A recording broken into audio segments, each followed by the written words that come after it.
Olá, vamos conversar sobre dois elementos da administração tributária, que é a dívida ativa e a certidão negativa. Começando a falar sobre dívida ativa, é preciso esclarecer que o vocábulo, a expressão dívida ativa, se refere a um crédito que o Estado tem direito a receber. Por isso que se diz ativa, porque ela figura no ativo no balanço patrimonial da contabilidade pública, do ente público. E ela é uma dívida, na verdade, é um crédito que o Estado tem a receber, a dívida de um terceiro para com o ente federado. E a dívida ativa nada mais é do que o registro contábil desses créditos que o Estado tem a receber. E o artigo 201, ele traz qual é a finalidade da dívida ativa. Ele fala que dívida ativa é tributária, e é preciso a gente diferenciar, porque existe dívida ativa de natureza não tributária. Por exemplo, as multas, multa de trânsito, a multa ambiental, qualquer multa, qualquer crédito que não seja de natureza tributária, ele vai ser uma dívida ativa não tributária. Então, dívida ativa seria tributária aquela inscrita na repartição competente. Então, isso é dívida ativa de natureza tributária. É aquela que é proveniente de tributos. Os tributos não pagos no momento oportuno fazem surgir o direito do Estado recebê-los. E, para isso, o Estado vai inscrevê-los em dívida ativa. E é importante que o parágrafo único diz que o fato de incidir juros, de incidir atualização monetária, não tira a liquidez do crédito tributário. Por quê? Porque o artigo 204, em seguida, ele vem dizer que a dívida regularmente inscrita goza da presunção de certeza e liquidez e tem efeito de prova pré-constituída. O que ele quer dizer aí? Primeiro, que a inscrição em dívida ativa, ela goza de presunção relativa. Por que relativa? Porque o parágrafo único vem e informa que essa presunção pode ser elidida, ou seja, pode ser afastada por meio de prova inequívoca. Mas quem é que tem que fazer essa prova? O sujeito passivo, que é ou o contribuinte ou o responsável tributário. Aquele que tiver o dever, a obrigação de pagar aquele tributo é que vai ter que provar que aquela certidão, que aquela inscrição em dívida ativa não goza da liquidez e da certeza, que é uma presunção prevista no artigo 204 do Código Tributário. Então, a inscrição em dívida ativa, ela tem uma importância, porque a partir do momento que um crédito está inscrito em dívida ativa, um crédito tributário está na dívida ativa tributária, presume-se que ele é legítimo, em razão justamente da legitimidade, da presunção de legitimidade dos atos do poder público. Então, presume-se que, se houve a inscrição, é que existe aquela dívida tributária, cabendo ao contribuinte afastar a regularidade daquela inscrição, afastar a regularidade daquela cobrança. E a inscrição em dívida ativa, ela tem alguns requisitos, que são aqueles elencados no artigo 202. O nome do devedor, o seu domicílio, a quantia devida, a forma de cálculo dos juros e da atualização monetária, a origem do crédito, a data da inscrição, tudo isso deve constar na inscrição na dívida ativa. E também vai constar no documento chamado certidão da dívida ativa. Por que a certidão da dívida ativa é importante? Porque ela é o título executivo extrajudicial da Fazenda Pública. A Fazenda Pública vai ingressar como execução fiscal, valendo-se como instrumento executivo a certidão da dívida ativa. Por quê? Porque a certidão espelha uma dívida que está registrada na contabilidade do ente público. Por isso. E vem o artigo 203 do Código Tributário e nos chama a atenção para que os vícios que existirem na inscrição, eles geram o vício, geram a impossibilidade da cobrança prosseguir. Mas ele faculta o quê? Que a administração fazendária, ela sane esse vício até a decisão de primeira instância, fazendo o quê? Substituir naquela certidão.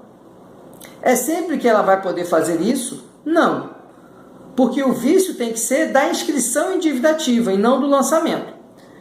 Não pode ser utilizado a substituição da certidão de dívida ativa como meio de alterar o lançamento. Uma coisa é a inscrição ter um erro.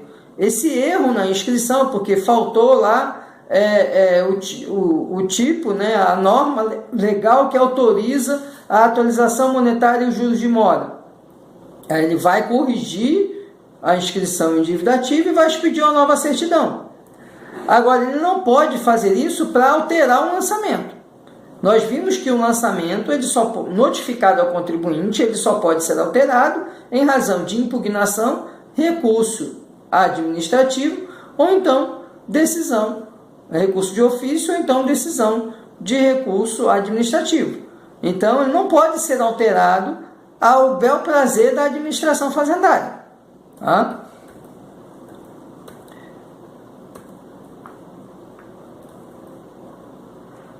Interessante que a jurisprudência considera que esses vícios que podem ser corrigidos até a decisão de primeiro grau, ou seja, até a sentença do juiz, eles podem ser corrigidos desde que eles não alterem, não afetem a defesa do contribuinte.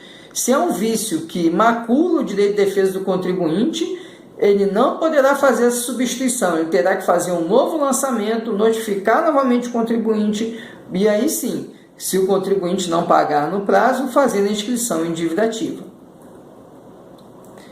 E aí vem a súmula 392 do STJ, que estipula o seguinte, que a Fazenda pode substituir a certidão da dívida ativa até a aprovação da sentença de embargos, quando for mero erro material ou formal, desde que não seja para modificar o sujeito passivo. O que o STJ quer dizer? Olha, se você tiver um erro material ou formal, né, você pode trocar a certidão da dívida ativa, desde que esse erro, obviamente, não seja um erro que gere um novo lançamento. Mas se houver esse erro, ele pode ser resolvido. Mas o STJ não admite trocar a certidão da dívida ativa para incluir novo sujeito passivo. Então, não será possível a alteração da certidão da dívida ativa para incluir um novo sujeito passivo. Nesse caso, não há outra opção. O fisco deverá fazer um novo lançamento. E por que ele fala até a sentença de embargos? Exatamente porque é até a sentença, até a decisão do juiz de primeiro grau. Quando que o juiz vai decidir alguma coisa na execução fiscal? Obviamente, ele vai fazer isso nos embargos do devedor. É possível ainda a isso acontecer na exceção de pré-executividade, não é? Mas o STJ se preocupou em sumular a questão dos embargos, que é o mais usual. Tá? E vamos agora falar das certidões negativas, que a gente não pode confundir com a certidão da dívida ativa. Certidão da dívida ativa é instrumento para aparelhar a execução fiscal, é título executivo extrajudicial. Certidão negativa já é um documento de interesse do contribuinte. É o particular querendo provar que está em dia com o fisco, que não tem dívida com o fisco. Então, a certidão negativa, o artigo 205, estipula que, caso o contribuinte, caso o cidadão tenha interesse em provar que está regular com o fisco, ele pode requerer a expedição de uma certidão negativa. Por que esse nome negativa? Porque quer dizer exatamente que não tem dívida. Porque se ele tiver dívida, a certidão vai ser positiva. Se você requer uma certidão de débitos fiscais e você tem uma dívida com o fisco, a certidão não vai sair negativa, ela vai sair certidão positiva. Por quê? Porque você tem alguma dívida com o fisco e ele vai apontar. Certidão positiva, processo administrativo tributário, número tal, né, débito de IPVA, não pago até o dia X, né, relativo à competência do ano de 2018, por exemplo. Tá? Então, a certidão negativa ela tem essa finalidade de comprovar que o contribuinte não tem dívida com o fisco. Mas há também situações em que a certidão ela vai ser positiva, ou seja, haverá uma dívida. mas a certidão vai ser positiva, mas vai ter os efeitos de uma certidão negativa, ou seja, para quem olhar aquela certidão, ele tem que entender que o contribuinte não deve ao fisco. Quando isso vai acontecer? Exatamente quando o crédito tributário estiver com a exigibilidade suspensa. Então, todas aquelas hipóteses de suspensão do crédito tributário são situações que levam ao reconhecimento de que o contribuinte não deve ao fisco, embora ele tenha uma dívida, mas aquela dívida não é exigível. Por exemplo, se o contribuinte tiver feito parcelamento, se eu devo R$2.000 de IPVA, mas eu parcelei, quando eu pedir uma certidão ao Estado, ela vai vir certidão positiva com efeitos de negativa. Por quê? Porque vai estar lá, débito de IPVA do ano 2018, parcelamento conforme processo número tal. Então está lá, eu devo ao Estado, mas eu não posso ser considerado inadimplente. Por quê? Porque eu parcelei a minha dívida. Outro exemplo, digamos que eu tenho uma ação contra o fisco para anular um débito fiscal e aí eu consegui uma tutela de urgência para suspender a exigibilidade. Não é uma das hipóteses de suspensão? É deferimento de tutela antecipada, né? Tutela de urgência. Então, eu vou ter direito exatamente o que? Uma certidão positiva com efeito negativo. Na certidão vai vir débito de ICMS, né, com exigibilidade suspensa, conforme decisão judicial prolatada no processo número tal. Então, a certidão negativa ou certidão positiva com efeito negativo, ambas têm a finalidade de mostrar que o contribuinte não deve ao fisco. E, caso a certidão seja positiva com efeito negativo, existe um débito, mas esse débito não pode ser cobrado. Então, o indivíduo não pode ser considerado inadimplente. E a certidão negativa? Ele, de fato, não é inadimplente, ele não deve nada ao fisco. E a positiva? A positiva, ele é devedor e ela vai apresentar quais são os créditos tributários devidos pelo contribuinte. Então, agradeço mais uma vez a atenção de todos e nos veremos numa próxima aula.